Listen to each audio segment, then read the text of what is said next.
గౌతమ్ గారు నమస్తే సార్. నమస్తే అండి. సార్, పవన్ కళ్యాణ్ ఈ మనిషికి ఉమ్, అంటే రాజకీయాల్లో మొహమాటం అనేది పనికిరాదేమో. అదే. ఎందుకంటే మనకి తెలుగులో కూడా ఒక సామెత ఉంది, దీన్ని ఇక్కడ వాడుకోకూడదు కానీ మామూలుగా మొహమాటానికి ఉమ్, పోతే కడిపోయిందని చెప్తారు చూసారా. అవునండి, అలా అవునండి. పవన్ కళ్యాణ్ గారికి నిజంగా రాజకీయాలు చేస్తున్నప్పుడు మనం నిజంగా ప్రజల కోసం పోరాడుతున్నాము లేకపోతే వీటి కోసం పోరాడుతున్నాం అనేది ఉండాలి కానీ ఎంతసేపటికి నేను అధికారంలోకి రావాలి, నా ప్రెజెన్స్ చూపించుకోవాలన్నదే ఎక్కువ కనబడతా ఉంది. అవును. ఎందుకంటే కనీసం ఆంధ్రాలో అన్నా సరే ఆయన ఫస్ట్ నుంచి కూడా ఆంధ్రాలో గత 10 సంవత్సరాల నుంచి ఏదో ఒక విధంగా ఎలక్షన్స్ అప్పుడైనా సరే వస్తున్నారు, మాట్లాడుతున్నారు, ఇది అవుతా ఉంది. కానీ తెలంగాణలో అవును. మాత్రం ఆయన చేసింది ఏంటో నాకు ఇప్పటిదాకా తెలియదు. అసలు తెలంగాణ ఎలక్షన్స్లో ఆయన ఎందుకు కంటెస్ట్ చేశారో కూడా నాకు అర్థం లేదనమాట. నువ్వు తెలంగాణ ప్రజల కోసం చేసింది ఏంటి? తెలంగాణ ప్రజలు కష్టాల్లో ఉన్నప్పుడు పోరాడావా? తెలంగాణని వ్యతిరేకించావు. నువ్వే చెప్పావు తెలంగాణ వచ్చినప్పుడు నేను 2 3 రోజులు భోజనం చేయలేదని చెప్పి ఆంధ్ర ప్రజలను నమ్మించాలని చూసావు. అవును. అలాగే తెలంగాణలో కూడా నువ్వు నానా రకాల డ్రామాలు ఆడావు. ప్రజల కోసం ఏ రోజు పోరాడలా. కానీ కరెక్ట్గా ఎలక్షన్స్ వచ్చేటప్పటికి బీజేపీ వాళ్ళు రమ్మన్నారని చెప్పి అనవసరంగా వాళ్ళతో పొత్తులకు వెళ్ళావు. సో వాళ్ళు ఎలక్షన్స్ అయిపోయినాక పవన్ కళ్యాణ్ వల్ల వాళ్ళకి ఏమి ఉపయోగం జరగలేదు, వాళ్ళకి రావాల్సిన ఓట్లు ఉమ్, కూడా రాలేదనుకొని కిషన్ రెడ్డి గారు క్లియర్గా చెప్పారు, మేము ఇంకా పవన్ ఆ, కళ్యాణ్తో తెగతెంపులు చేసుకుంటున్నాము, పవన్ కళ్యాణ్ వల్ల మాకు నష్టమే తప్ప లాభం చేకూరలా. సో పవన్ కళ్యాణ్ మేము ఉమ్. గెంటేస్తున్నాం అని చెప్పి కరాఖండిగా చెప్పారు. సో అంత ఇదిగా చెప్పినప్పుడు అసలు ఇంకా ఆంధ్రాలో మేము అక్కడ బీజేపీతో పొత్తు పెట్టుకుంటాము, మాకు హైకమాండ్ నుంచి సపోర్ట్ ఉంది అని ఎందుకు మాట్లాడతారు సార్ అసలు? ఇది ఏం చూపిస్తుంది అంటే పవన్ కళ్యాణ్ డెస్పరేషన్ చూపించట్లేదా? అంటే ఇటు ఒక పక్కన చంద్రబాబు నాయుడు గారి దగ్గర అవ్వాలని, ఒక పక్కన మోడీ గారితో దగ్గర అవ్వాలని, లేకపోతే వాళ్ళిద్దరిని కలపాలని ఎందుకు అసలు అంత అంత డెస్పరేషన్ ఎందుకు పాలిటిక్స్ లో? అండ్ ఇది మొహమాటంగా చూడాలా, లేకపోతే రాజకీయ నిబద్ధత లేకుండా చూడాలా, లేకపోతే ఒక సిద్ధాంతాలు లేని రాజకీయంగా చూడాలా దీన్ని? ఇది ఖచ్చితంగా సిద్ధాంతం లేని రాజకీయమేనండి. ఏ సిద్ధాంతం, ఒక లక్ష్యం, మా దానికి ఒక నిర్దేశం ఏం ఉండదు. అన్ని మాటలే. ప్రతి నేను చెప్పింది లక్ష్యం కానీ, దిశానిర్దేశం కానీ, ఒక నిబద్ధత కానీ, ఇవన్నిటినీ పవన్ కళ్యాణ్ మాటల్లోనే చెబుతాడు, చేతల్లో ఏం ఉండవు. అసలు తెలంగాణ ఎన్నికల్లో ముందు ఎందుకు పోటీ చేయలేదు? బీజేపీతో పొత్తు అని చెప్పి చివర్లో ఎందుకు వచ్చాడు? అసలు పోటీ చెయ్యాలా చెయ్యకూడదో టీడీపీ పార్టీ నిర్ణయం చేసుకుని వాళ్ళు మేము చేయట్లేదు, ఒక నిర్ణయం అయిపోయింది. కానీ పవన్ కళ్యాణ్ చిట్ట చివరి దాకా ఆగి, చిట్ట చివరిలో పవన్ కళ్యాణ్ ఓ ట్రంప్ కార్డ్ లాగా బీజేపీ తీసుకెళ్ళింది. తీసుకెళ్తే వెళ్ళటం కూడా ఈయన తప్పేగా మరి. నేను పోటీ చెయ్యనని చెప్పుకోవాలా? లేదు, పోటీ చేయాలని ఉందనుకో, ముందే ఎందుకు పోటీ చేయలేదు నువ్వు? ముందే నేను ఇక్కడ అభ్యర్థుల్ని వీళ్ళని ఖరారు చేస్తానని ఎందుకు చెప్పలేదు అనంటే, ఇందులో బీజేపీ ట్రంప్ కార్డు కింద వాడటం కోసం పవన్ కళ్యాణ్ తీసుకెళ్ళింది. ఆంధ్ర సెటిలర్స్ ఓట్లు కానీ, ఆంధ్ర సింపథైజింగ్ ఉన్న పీపుల్ ఓట్లను కానీ గెయిన్ చేయటం కోసం అనేది ఇక్కడ క్రిస్టల్ క్లియర్గా కనపడుతుంది. బీజేపీ ఆడే గేమ్లో భాగంగా పవన్ కళ్యాణ్ ఆడికెళ్ళి ఆ పని చేశాడు. ఎక్కడా ఒక్క చోట డిపాజిట్ రాలేదు. చివరికి జగన్మోహన్ రెడ్డి విమర్శించాడు, చూడండి, బర్రె లెక్కకు వచ్చినంత కూడా ఈయనకి ఓట్లు రాలేదే, ఒక్క చోట డిపాజిట్ రాలేదే అని. అంత అవమానకరమైన మాటను జగన్మోహన్ రెడ్డి మాట్లాడాడంటే అందుకు ఆస్కారం ఇచ్చింది పవన్ కళ్యాణ్ కాదా? ఎందుకు? ఒక నిర్దేశం, ఒక లక్ష్యం లేకుండా తెలంగాణ ఎన్నికల్లో పోటీ చేయటం. కానీ చేసింది చేశాడు, అయిపోయింది. మాకు పొత్తు ఉంది కాబట్టి మేము చేస్తామండి. ఇక్కడ కూడా టీడీపీ తోటి మేము పొత్తు పెట్టుకున్నాం కాబట్టి, అక్కడ బీజేపీ తోటి పొత్తులు మేము ఆల్రెడీ ముందు నుంచే పొత్తులో ఉన్నాం కాబట్టి ఎందుకు చేయకూడదు అని అంటే, నిన్న కిషన్ రెడ్డి ఏం చెప్పాడు?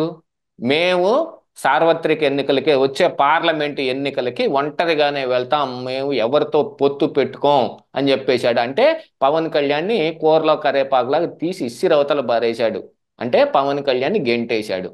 ఇది కిషన్ రెడ్డి తన సొంత ఆలోచనని, తన సొంత మదిలోంచి వచ్చిన దాన్ని ఇలా ప్రెస్ మీట్లో చెప్పగలుగుతాడా? ఒక జాతీయ పార్టీలో ఉన్న ఒక ఆ, రాష్ట్ర అధ్యక్షుడు తన సొంతగా ఇలాంటి నిర్ణయం చెప్పగలుగుతాడా? ఎక్కడైనా ఉంటుందా?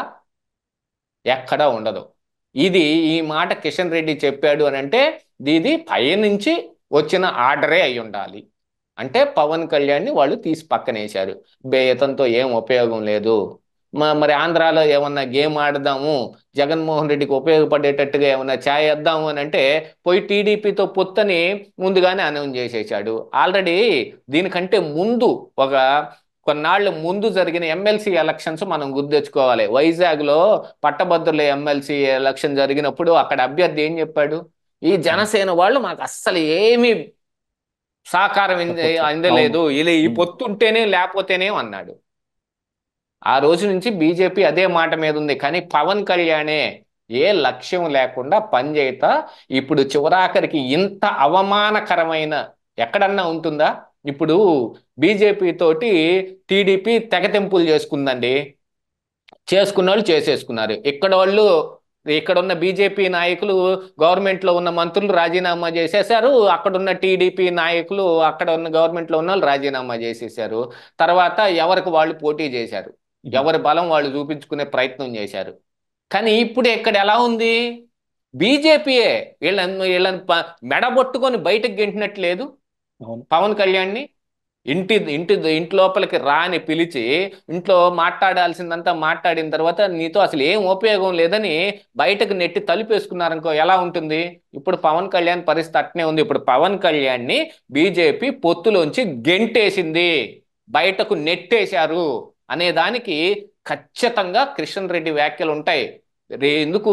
అక్కడొక చోటైనా పార్లమెంట్ ఎన్నికలు జరుగుతుంది, ఆంధ్రప్రదేశ్లో కూడా జరుగుతాయి పార్లమెంట్ ఎన్నికలు. మరి ఇక్కడ పవన్ కళ్యాణ్తో పొత్తు ఏంటి? దీని గురించి ఏం మాట్లాడుతున్నారు? ఇప్పుడు టీడీపీతో పొత్తు పెట్టుకున్నాను అనుకున్నారనుకోండి, లక్ష్యం ఒకటి అని చెప్పాడు. ఏంటది? జగన్మోహన్ రెడ్డిని అధికారంలో నుంచి దింపేయటం అన్నాడు. ఎందుకంటే దానికి అసెంబ్లీ ఎన్నికలు సరిపోతాయి, పార్లమెంట్ ఎన్నికలతో పని లేదు. జగన్మోహన్ రెడ్డి పార్లమెంటు సీట్లు ఎన్ని వచ్చినా కానీ ఆయన 24కి 25కి 24 కొట్టినా కూడా ఏడైనా సీఎంని చేయరుగా ఇక్కడ సీట్లు రాకపోతే. ఇక్కడ టీడీపీ జనసేన కలిసి సీట్లు సంపాదిస్తే వీళ్ళేగా అధికారంలోకి వచ్చేది. అందుకని ఇక్కడ అసెంబ్లీతో ఉన్న పొత్తు టీడీపీ తోటి కన్ఫాము. అందుకని మరి పార్లమెంట్ ఎన్నికల సంగతి ఏంటి? ఇక్కడ బీజేపీతో ఏమన్నా పొత్తు వద్దా? అవసరం లేదా? వాళ్ళతోటి ఏమన్నా అండర్స్టాండింగ్ పెట్టుకునే పని లేదా? అట్లాంటిది ఏమన్నా ఏముందో చూసుకోరా? ఎందుకంటే రాజకీయాల్లో అన్ని కోణాల్లోంచి మనం చూసుకోవాల్సిన అవసరం ఉందండి. ఏదో రకంగా అధికారం సంపాదించాలి. ఒక పార్టీ యొక్క మెయిన్ లక్ష్యం అది.